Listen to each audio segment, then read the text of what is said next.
Wilder vs. Ortiz 2, signed, sealed, and delivered. We break it down next. Please like and subscribe. Share with a friend. Help us hit 10,000 subscribers.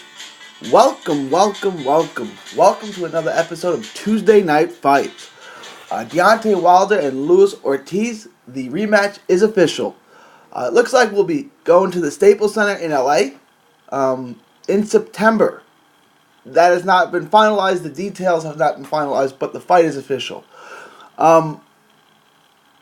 Let's get into Wilder vs. Ortiz. It was a fine. The first one, Wilder vs. Ortiz won. It was a fine fight. It tested and pushed Wilder to his absolute limit. I thought Wilder was being outboxed early. He came back. He rallied in the seventh, knocked him down. Knocked him down in the fifth. Won the sixth. Almost got knocked out in the seventh. Lost the eighth, and then came back in the ninth and stopped him in the 10th. There's no problem with the fight. It should be a good fight. There's not too many other names I'd rather see Wilder fight. Obviously, Fury and AJ were the two other names. But that's not going to happen anytime soon. A Fury-Wilder rematch, not going to happen anytime soon. Wilder-AJ, not going to happen anytime soon. I think they are real far apart on money. I think Ortiz is going to fight... I think Fury is going to fight Dillian White at the end of the year. And I think AJ is going to fight Usyk at the end of the year. But Ortiz is a top 4 or 5 heavyweight, right? You have Wilder, Fury, Joshua. Those are the top 3 in some order. I don't want to get into that. 1, 2, and 3 are Joshua, Fury, and Wilder in some order. And then you have White and Luis Ortiz are 4 and 5. I put Ortiz 4. You can put Dillian White 4. He probably deserves it based on his resume, but those are 4 and 5. So you got 2 top 5 heavyweights. So the fight is fine. It's a fine fight. It was good enough and competitive enough to warrant a rematch. We can run it back. We can certainly run it back. Stylistically, I don't know what Ortiz is going to do differently. Ortiz has run off a couple of good victories. I have no problem with the fight at all. You can't call a duck. You can't call anything like that. It's, in reality, honestly, it's just not that interesting of a fight. I feel we got all of our answers in the first fight. Ortiz can't do anything differently to get inside. If he can't get inside and do his work on the inside, he'll lose. He'll have a level of success on the outside, win rounds early, and as soon as he slows down, bang! He'll get knocked out by Wilder's right hand. We know that already. He can't get on the inside, and being a year older is not going to help him get, he's 39, 40 now. It's not going to help him. So, it's just, that's it. He can't do anything differently. That was the game plan. That was what he executed, and it wasn't enough. I don't know what he's going to do differently. He's older, and he looked good. Ortiz looked good in his last 2 fights. But he can't make the necessary adjustments, right? He can't do anything differently than he did in the first fight. He can't get on the inside, so he'll get knocked out as soon as he slows down. And look, he will slow down.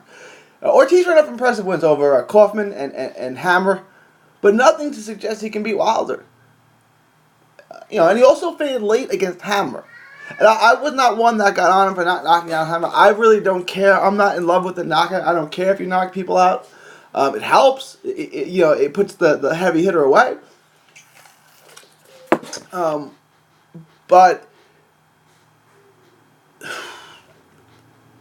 him slowing down was my concern, right? It wasn't that King Kong didn't get the knockout that was concerning to me. It was that he faded late and started getting hit in the 9th and 10th round. That was a problem. Because you can't get hit by Wilder, and Wilder's infinitely better than Hammer. So if you got hit by Hammer, you're going to get hit by Wilder. Once he does, it's over. So, it probably gets knocked out quicker this time.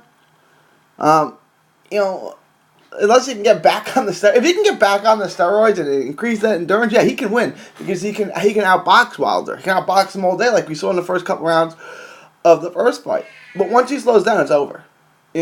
And he does get hit, and Wilder will hit him, and he will get tagged, and it will be good night for Ortiz. But I want to move onto this, right? Because I know you guys aren't going to love this fight. You'll watch because it's Wilder, but you're not going to love it.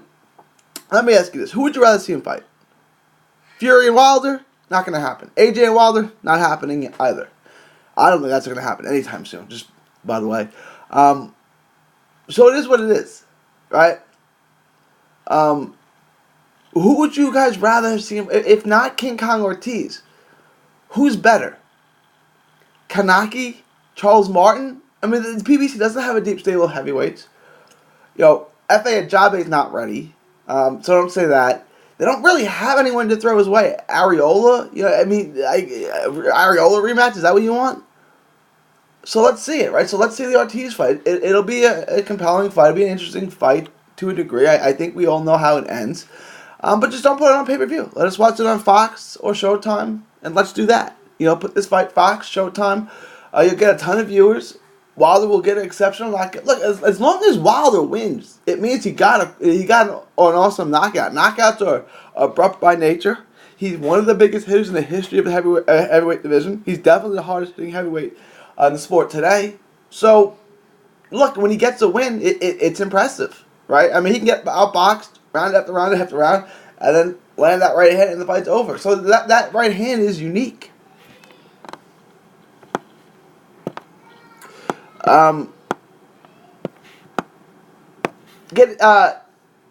really like what PBC is doing with Wilder. Make him a star, build him a star, not just a boxing star, but a television star and a sports star. Right. Put him in the star-making markets, and that means New York and Los Angeles, New York and LA. That's it. Vegas is great, but it's not for making a star. You put someone in Vegas once they already are a star. The media attention is New York and LA. It's 24/7, 365. Look, go out to Vegas right now. Go to Las Vegas right now. Now that it's not fight week, right? There's no media there. There's local media only. Like any small city would have, or mid-sized city would have. There's not a ton of media there. They don't have a baseball team. They don't have a basketball team or a football team yet. So the media, more specifically, the sports media, it's not really there. There's no reason for them to be there, right? They're based in New York and LA, so they have to be there.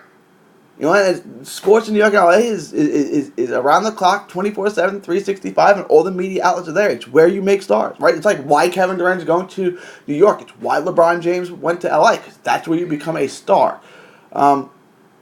So put Wilder in those two markets. Make Wilder a star.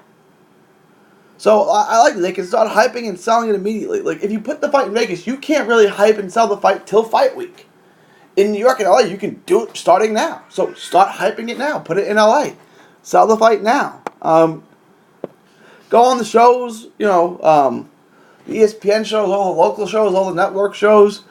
Go to all the studios and put yourself out there. Hype this thing. Make yourself as California as possible. Make this thing big. Make it big.